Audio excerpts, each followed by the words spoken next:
All right, my people, my beautiful and handsome viewers, welcome to my page, Timo Starboy, Reality Talk TV. Yeah, good morning, good afternoon, good evening, and for those people who are already sleeping, good night.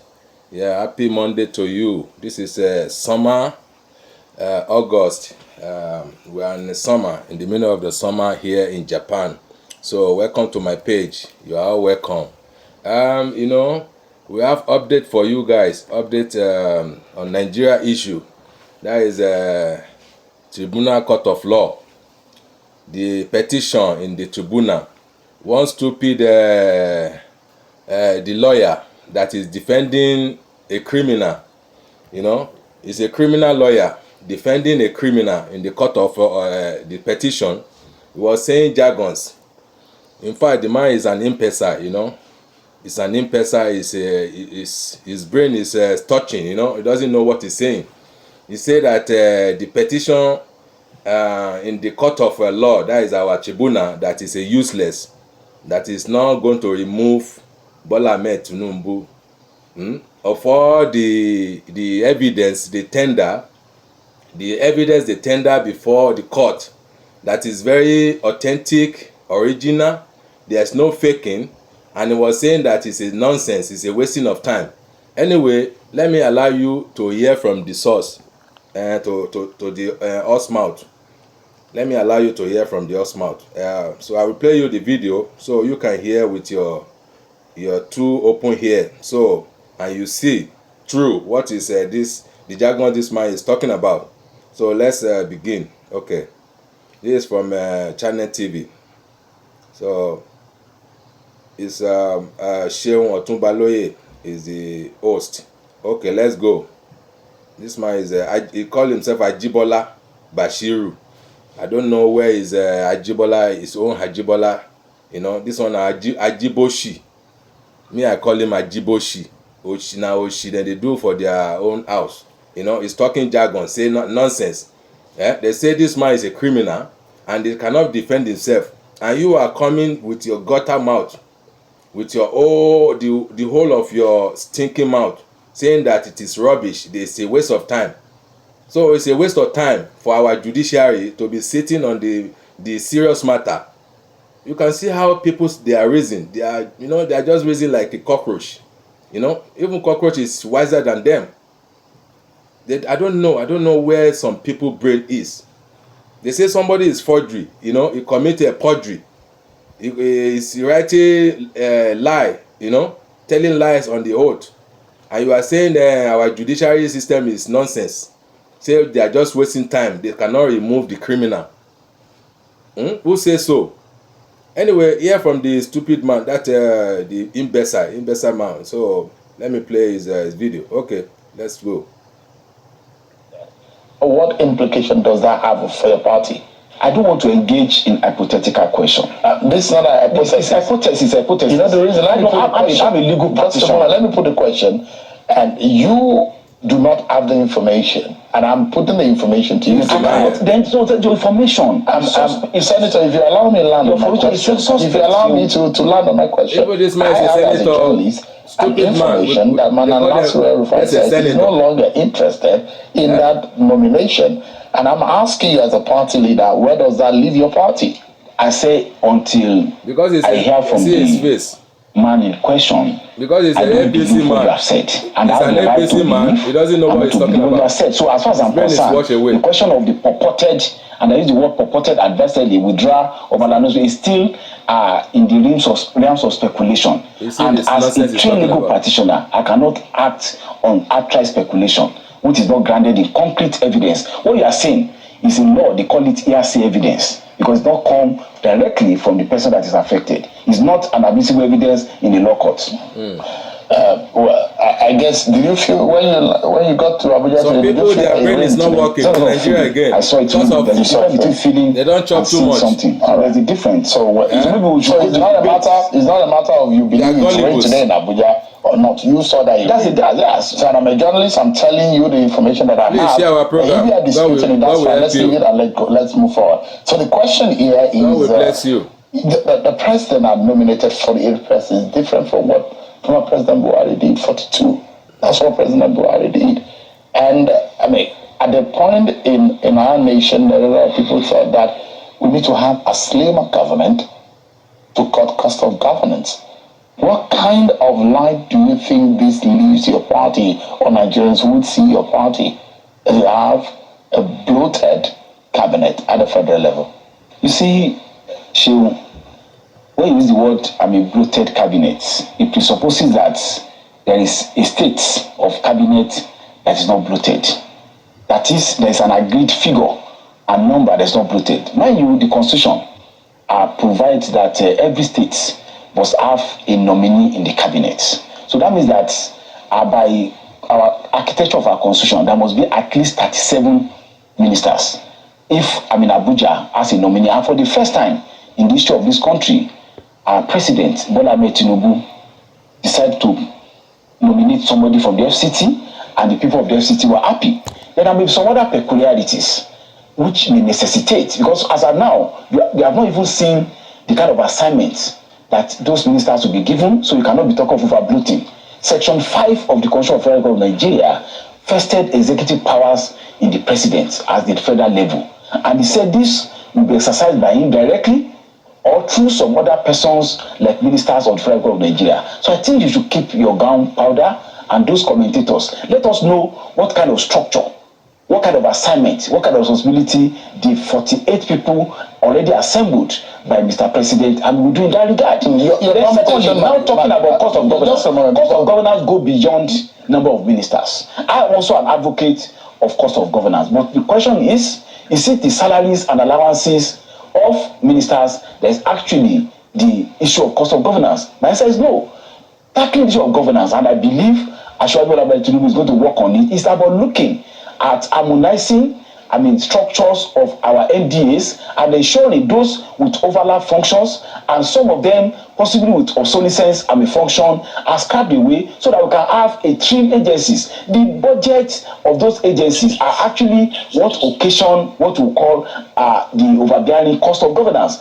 As at the 2021 budget, 2023 budget that was part of in making as a senator, when I was a senator, a serving senator, was about 8.5 billion or so goes to recurrent expenditure for the purpose of salaries and overhead. How much is the salary and overhead of the ministers? So even if we don't have any minister in the Federal Government of Nigeria, it does not tackle the problem of overbearing. So I'll take the last part you spoke about now, and you look at it. We're talking about cost of governance, and I know that having served as a commissioner and as a senator, you understand in totality what it takes to serve in those offices in Nigeria today. Even as a minister of state, whatever ministerial appointment that you have, there are statutory personnel that work with you, and these people are human beings. They're going to be paid. They have their own offices. They're going to have their own allowances. You're traveling with them. You do everything. They get their overhead. They get their own running costs and all of that. These are some of the issues, and the question is whether or not we think that we deserve them or we need them, but it's the fact that can the nation, with the state of our economy, bear those kind of costs? Isn't it a good time for us to tighten our belt? That is exactly the language coming from the executive at the moment. Sure, I agree with you. We need to tighten our belts, but we must do so with empirical data, not with speculation. I've told you that if my memory serves me right, your memory is not serving you right. In the 2022 budget, it's about 8.5 or 8.7 because of your gullible action, gullible way. That's about 0.8. Your brain is not serving you well. It's about 0.87 trillion. That's 870 billion. Of what fraction of that goes to the ministers? And we still have a bunch of nuisance. It's less than like 2.5 or 5%. And that is statistics. Don't take your word for it. It's a liar. About cost of governance. It's not about ministers. It's not about special assistant to minister. It's about looking at the architecture of government, about looking at the MDAs that we have and those agencies with overlapping function. Some of them whose usefulness, for instance, have been expended. They will be removed so that we want to streamline, and that definitely will affect the overall budget that goes into servicing salaries and allowances. So you don't really think that the president can go as much as 60? You really don't think that it's not a problem? I understand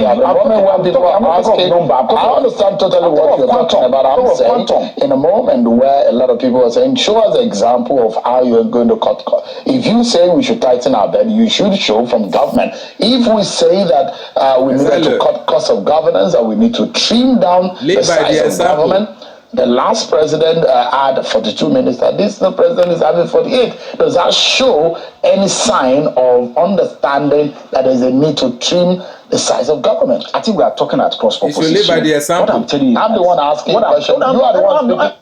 I'm sorry, guys. I mean, they should live by the example. If you are saying that you want to fight for corruption, I'm not telling you. If you want to fight for corruption in the country, you have to lead by example. Not that you will be corrupting more. You know, all these kind of people, they are corrupt. So we should take their face out of the page. That is it. Thank you. Thank you for your salary and salary payment of NGAs. Like and share. Take the large chunk of resources. So if we want to talk about trimming size of governance, it's not about what are the other examples you would like to for instance now how we can really practically cut I'll give you an example. Ministry of Information. How many agencies are under Ministry of Information? When you look at the Ministry of Information, I think they have almost about 11 or 12 agencies with people drawing salaries, with overhead being given to them aside capital vote. We look at the Ministry of Information. Let us look at those agencies. Who are those? Which of those agencies have overlapping functions? Which of those agencies can cohabit together? Then you'll be able to talk about reduction of personnel and expenditure. The huge resources that goes to government expenditure is not what political appointee gets. So as at the time I was functioning at the state, for instance, in Osun, when I was commissioner in Osun, the salary bill of Osun was about 3.6 billion, and the entire political appointee get less than 200 million or 250 million per month. So that even if you decide to scrap political appointee from the system, it does not really affect the bottom line as to the cost of governance. So what we should be probing, and what I believe our leader, our president, will do, is to look at the size and structure of the MDAs and see how we'll be able to create efficiency in terms of cost and delivery on the services for the people. Senator, you look at the quality of the persons that have been appointed. He's a stupid senator. And I guess you're getting reactions from an average Nigerians or Nigerians in general on the expectation, especially because of the pedigree and the history of Bola Ahmed Tinubu when he was governor. And someone would say has a knack of getting quality persons into government, and he has had that when he was governor, and the kind of people that he has around him. For those who are not pleased with the quality and the capacity, what do you say to them? You see, a democracy is about heterogeneity of ideas. Everybody have the benefits and the privilege to make criticism. But the question is this: the person that will take decision have certain facts that some other people who don't even have facts. So you cannot expect 48 people to be appointed from a pool of 180 million people and everybody to agree that all of them are okay, or that even those 48 are okay. So people are bound to make criticism, either genuine or some born out of lack of information, some out of outright mischief. It is part of heterogeneity of democracies. But as far as I'm concerned, if you want to make criticism of those appointees, you pick them one by one and say why should they not be there, and why were they appointed? And the only person that can ask that is the president, and of course the National Assembly that has done the confirmation. For instance, will you say I don't agree? And the reason is the president is holding that office in trust for the people of Nigeria. Any action of the president either even in appointment or even indeed is doing it for as though Nigerians are doing it. The 200 million Nigerians cannot sit in that chair, and he's doing it in trust. So anything that he does, or any of the ministers, or even the senators does that, they are doing it at the expectations.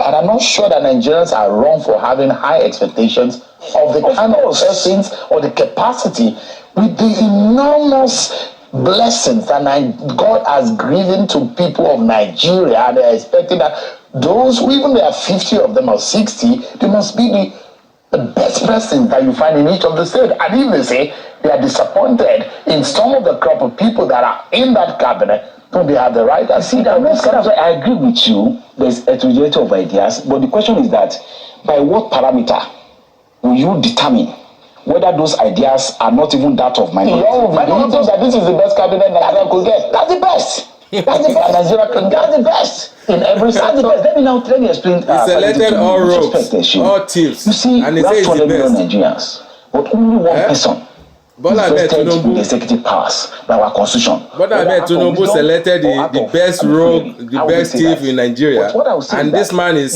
defending him, say he's 100% correct. It's a lunatic. We have given him the mandate to act for and on behalf of 200 million Nigerians. And that mandate is a trust, just to have said.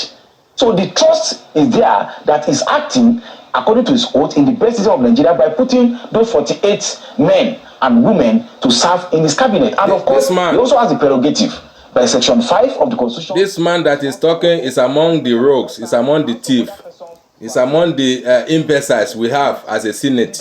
That's why he's talking rubbish like this. Is whether he has been able to deliver on the promise of revamping our economy, on the they are the one promise spoiling the country, of galvanizing food security in terms of development of the agricultural sector. Has he been able to, at the end of the day, affect positively infrastructure development in our country, rather than talking about one personnel or the other personnel? Even in this station, if people are to be appointed as a prefect, some other people appointed will have people who criticize them, and that is the beauty of democracy. And according to our Yoruba people, all of us cannot sleep and put our head in the same direction. The election tribunal is set to give its judgment. There are those who are saying that your party is already planning to engage in a rerun election. Like this. I'm not supposed to make comments on a matter that is sub judice, but since you have asked me, for my knowledge of electoral law in Nigeria, and for having read, the petitions and also being part of the proceedings, I would say that all the petitions against President Bola Ahmed Tinubu election, they are hopeless, and nobody needs to even waste time. You hear this stupid man? The 5 judges of the Court of Appeal. Do you hear this stupid man? Let me rewind it again. Let me rewind it a little bit.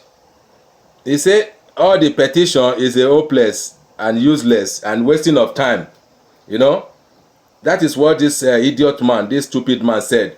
The petition that he has merit, he has huge the evidence is lying there. Everybody know in the whole entire world, they know that it's a rigging. This man open his gutter mouth and say election is wasting of time. The petition in court is wasting of time. Can you hear him? All these people, I don't know where they come from. They are not a part of Yoruba. They are not original Yoruba man, because Yoruba, they had straightforward way. We hearted straightforward way. We don't do mago. We don't do wuru. All these people, they are bastard. Let's hear what he said again before I turn to another thing. Our edge in the same direction. The election tribunal is set to give its judgment. There are those who are saying that your party is already planning to engage in a rerun election. Is that the case? With respect, I'm not supposed to make comments on a matter that is sub judice, but since you have asked me, for my knowledge of electoral law in Nigeria, and for having read the petitions and also being part of the proceedings, I would say that all the petitions against President Bola Ahmed Tinubu election, they are hopeless, and nobody needs to even waste time in discussing him. The 5 judges of the Court of Appeal who are sitting on. That is the man of stupid and non-entity. You know, all this man that is backing Bola Ahmed Tinubu, that they don't want the man to see through, to know the right from the wrong. This is one of the hopeless people, you know, they backing him, they are advising him wrongly. They should give this man a correct advice. Say the seat you are sitting on is not for you, you know. You rig your way through. And these people, they are the one that we should deal with. So let me give you another video. So this one, we just, when we play it, we close up the, I'm sorry, let me search it for you. So all these people, don't take their word for it. They have ate more than they can chew. They put in their mouth what more than they can chew, more than they can swallow. So that is why they are talking rubbish. We don't fight for that. Anyway, we don't fight for their trick. Because they are a bunch of nuisance. You can't sit there and be talking rubbish to the whole entire of Nigeria, over 200 millions, and saying that the petition that is at the court of law is a rubbish, is a wasting of time. Just open your stupid mouth. You cannot even think. You don't think before you say. Most of them, they just, you know, just speaking English, just speaking stupid English, and I don't know where they learn their subject or their schooling, where they go to the school. Most of them, they are forgery. They cannot learn well. So let's play this one.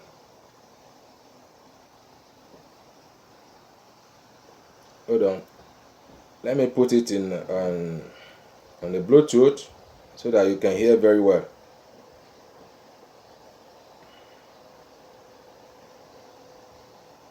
Let me switch it to the Bluetooth now. I want you guys to hear very well. Okay, now we are good to go. Now, by a former Director General of Nigerian Institute of International Affairs, Bola Akintoye. He's a plaintiff in the suit against ECOWAS. Also with us is a former Minister of State for Foreign Affairs, Dr. Nuruddin Mohammed. Thank you, both of you gentlemen, for joining us on Newsnight tonight. Welcome to Let me start with you, Bola Akintoye, former DG NIIA. I mean, let's start with this case that you've taken against ECOWAS. You've dragged ECOWAS. So this case is like they drag the ECOWAS. Sorry.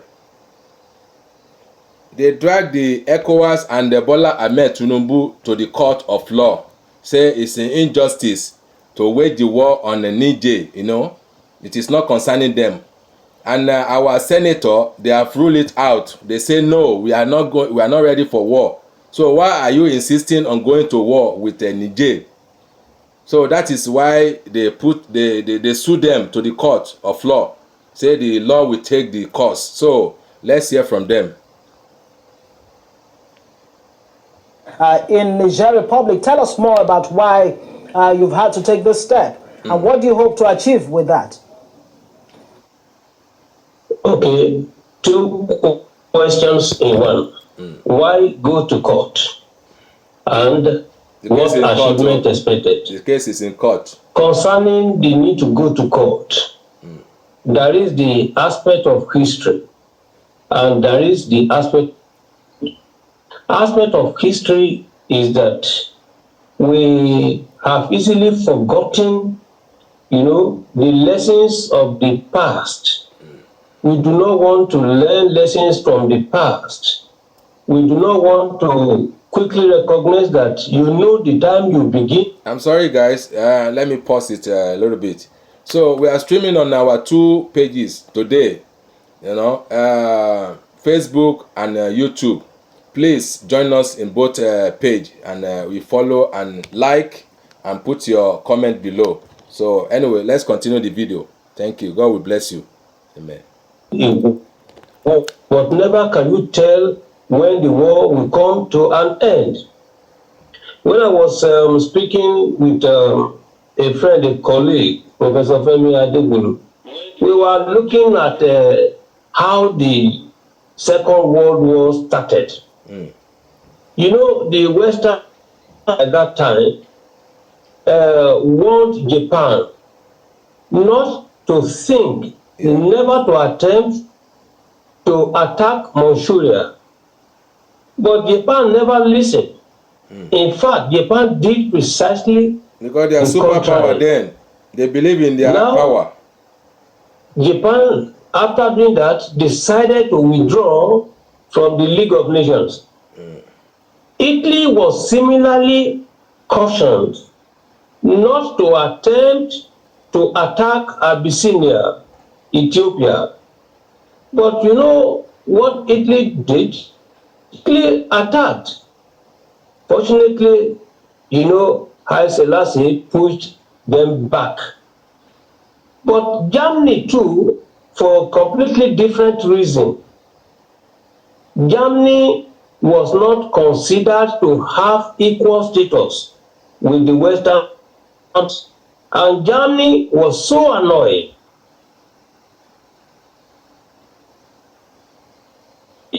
And because of that, Germany decided to also withdraw from the League of Nations. And in this particular case, the three of them eventually will constitute what is referred to as Axis powers in during the Second World War. Withdrew.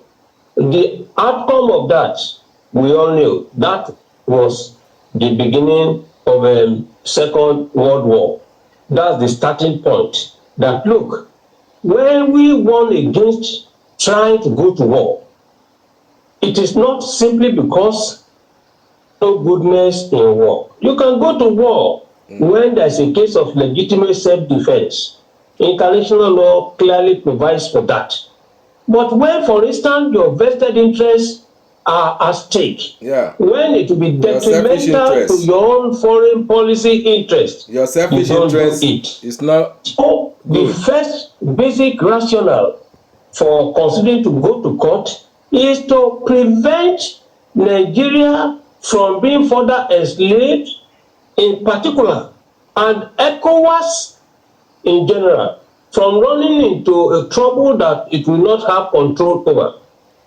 One point there is that when we look at the factor of, you know, President Bola Ahmed Tinubu's election as ECOWAS chairman, as an international relations, I try many times to ask myself, what should be the basic rationale for Bola Tinubu's election at this material time? I look at it, could it be international conspiracy? We would have prompted our president of the Federal Republic of Nigeria, to take active interest in this, or for him to have been specifically chosen. Because we know not only the politics of chairmanship of the ECOWAS, normally the principle is rotational. And the rotation is always based on the alphabetical order. But when the assistance, specific involvement of Nigeria is required, the rule has always been, set aside. Right. Please, record that, okay. It is on record that Nigeria's military president, Babangida, was chairman of ECOWAS consecutively for 3 years. He took over, the chairmanship of his predecessor by Muhammadu Buhari. He ousted Muhammadu Buhari, and in this particular case, he succeeded him, and they now wanted him to be there. Sani Abacha and all other presidents were chairmen of ECOWAS consecutively for 2 years for specific. So there is a reason why they want Bola Tinubu to be chairman at this particular time. Okay, we'll come back to the reasons, Prof. Prof, let me button right here. We'll come back to those reasons. But then it's important we come back to the studio to speak also with the former Minister of State. Now that the rebel leader has now taken over or come out to say, okay, he's starting a movement to reinstall the ousted president in Niger. What are the options?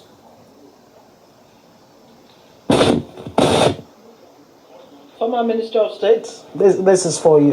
Yes. Thank you very much for having me in the studio. That is a problem with the coup d'etats all over the world, and especially in the Sahel. The Sahel region is inherently unstable region, suffering from protracted insurgencies, climate issues, and of course weak governance and democratic institutions.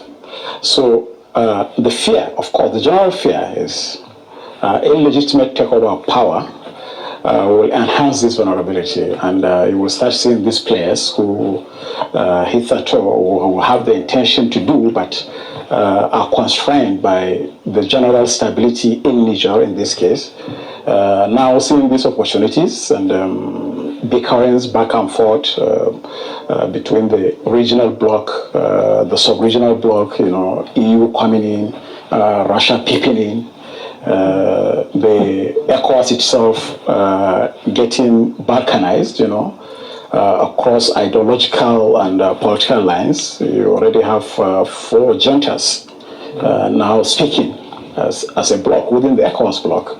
So these are vulnerability issues that will naturally precipitate such actions by the rebel leader. Right, let me stay with you, Prof. I mean, who gains from the crisis in Niger? Because people are wondering exactly what is the special interest in Niger? Why the AU, Russia, everyone seems to be interested in this particular, situation in Niger. What exactly is the issue here? And what do you make of the fact that religion seems to be playing a role here? Because, I mean, the coupists actually revolved the AU and other, diplomatic missions who wanted to intervene, but agreed to meet with former Emir of Kano, Sanusi Lamido. Prof? Prof, this is for you. Just hold on. Go back to, yes, hold on, Akitaiwa.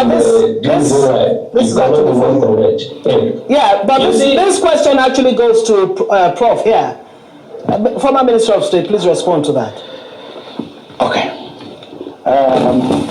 You see, whenever there is takeover power, especially illegal takeover of power like we see in the Niger Republic, initially ECOWAS as a bloc was very strong and efficient, as we could see in our capacity to intervene militarily, to even challenge rebel leaders who have established illegal governments, take them out. I'm referring to the ECOWAS during the ECOMOG days in the 90s and early 2000s.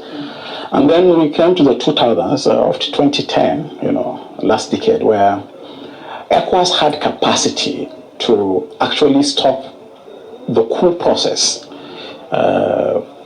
Presidential palaces will be attacked, presidents will be either kidnapped or they will be under siege.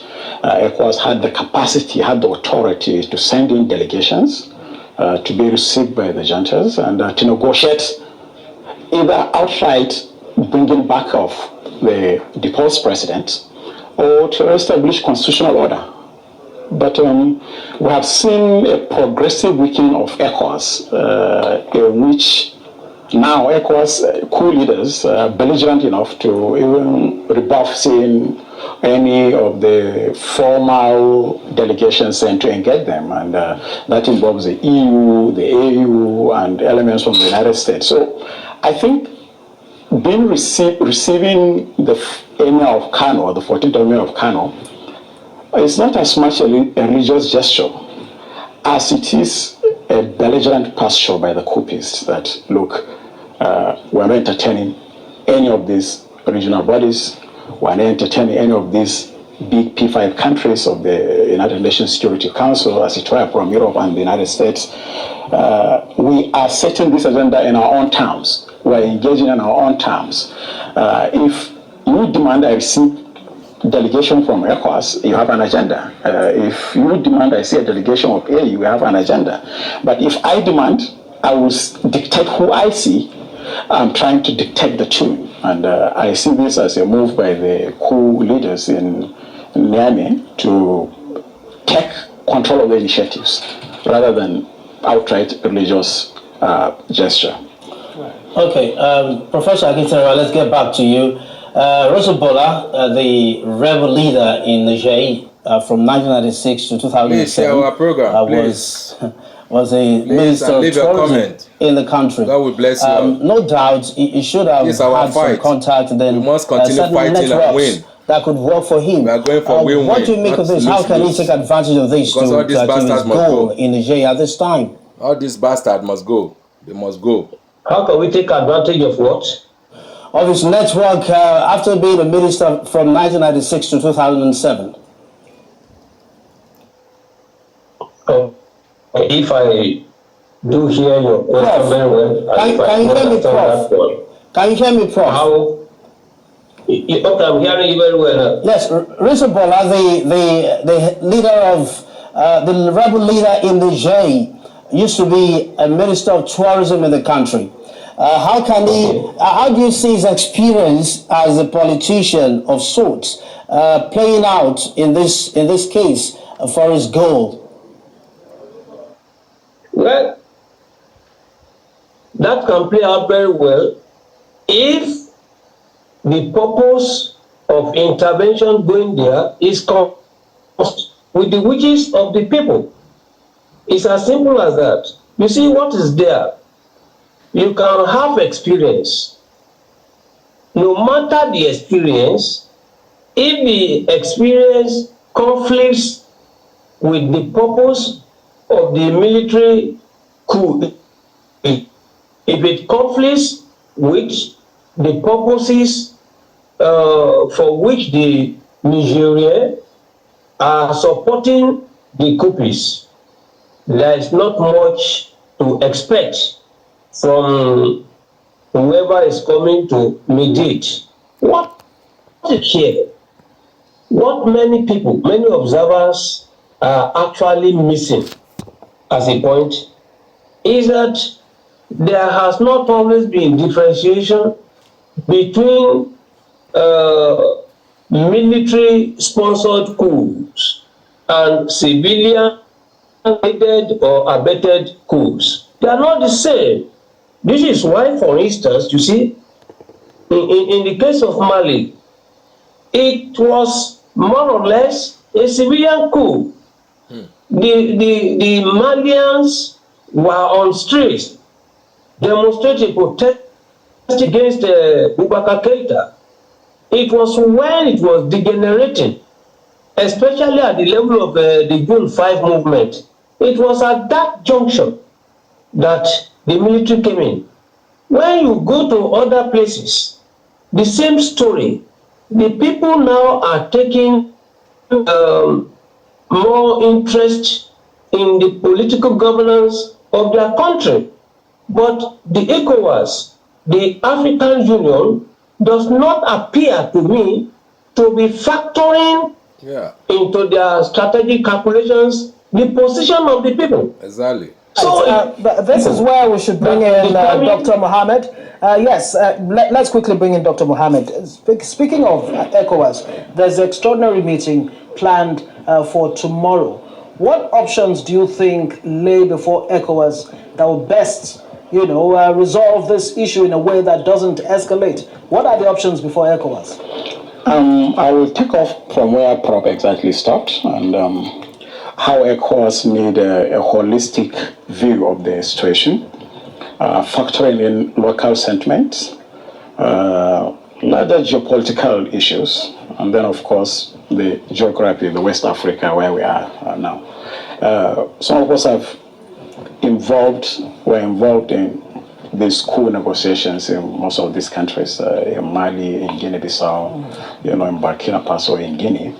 And one thing that stakeholders, right from the coup leaders to political parties to civil society to student groups to youth leaders, what they always say, they kept referring to something that we do not understand what is going on. And that actually rings a bell. It means they think we always come from idealistic point of view, from laid down principles, from standard protocols of ECOWAS that does not allow illegitimate takeover of power. What I think ECOWAS should do is to look inwards and try to look at broader causes of this coup d'etats and instability, because they're getting one too many and too often. If you look at from Guinea in the Atlantic, you are now gradually joining up to right through the Sahel above Nigeria on the map to Chad, which is also another military junta, and then Central African Republic, inherently unstable, and Sudan. So we need to situate what is going on in Niger within the context of the larger geopolitical issues, because for the first time, big players from across the Atlantic, are getting seriously involved, showing acute interest and not just passing interest.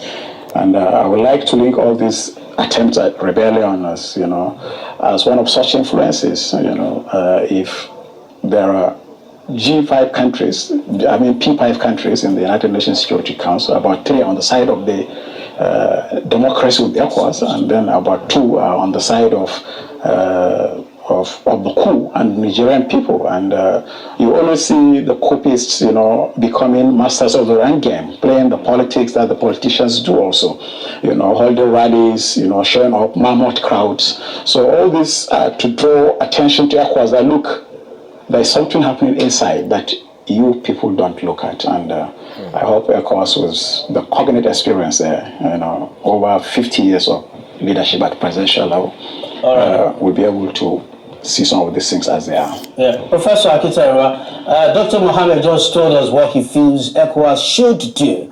But what we need you to tell us is this. Are there any options in particular left for ECOWAS at this time? Well, I don't know why we should be talking about options. The only option that exists is to identify the problematic. And then, from the identity of what the problem is, then you come up with options. Yeah. But if the diagnosis of the causal factor, the dynamics of the coup itself, if you do not talk about that, whatever options we are going to discuss, you'll be playing around the problem. Yeah. You see, exactly. I'm trying to say that when I raised the issue of, the intervention, the international conspiracy that I was to develop as part of why we went to court. You see, Niger is a terra cognita of interest. Terra cognita in the sense that, one, the interests of the stakeholders, all the interests are conflicting. What the French are looking for are completely different from why, for instance, Wagner Group or the Russians are looking for. Then the Francophone speaking people, that is a French the area Nigerian country, the Burkinabes, the Malians, the thinking of the Francophones as are today distinct from their mentality in previous years. We need to address them. For instance, I strongly believe, and you don't have to agree with me for reasons of psychology of human differences, I think that French interest in Niger cannot but conflict with the interest of Nigeria in Niger. Why? Let me just give one reason. We have considered France as another contiguous neighbor of Nigeria by the rule of proximity not territorial contiguity, but contiguity because they share the same ideas, some common values internationally. So Nigeria's foreign policy attitude towards France is that France must be prevented from using thank you for watching. neighbors of Nigeria, in particular, Francophone Africa in general, using them, all right, to undermine Nigeria's foreign policy interest.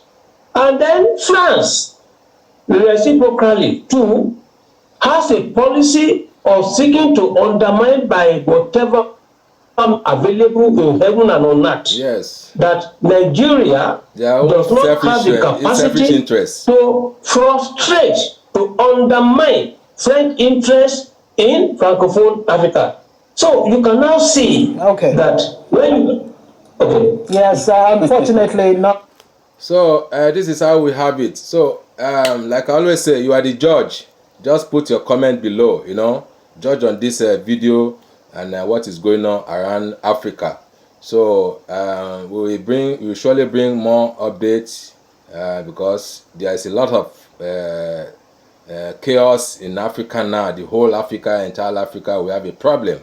So our problem should be solved when we unite. When we unite, African, we need to unite and kick all this our enemy out of our place. So that is my own slogan, that is my own preaching. So thank you for watching. God will surely guide you and be with you and bless you, your home, in Jesus' name. Thank you. Have a wonderful week. Bye. Thanks. Love you.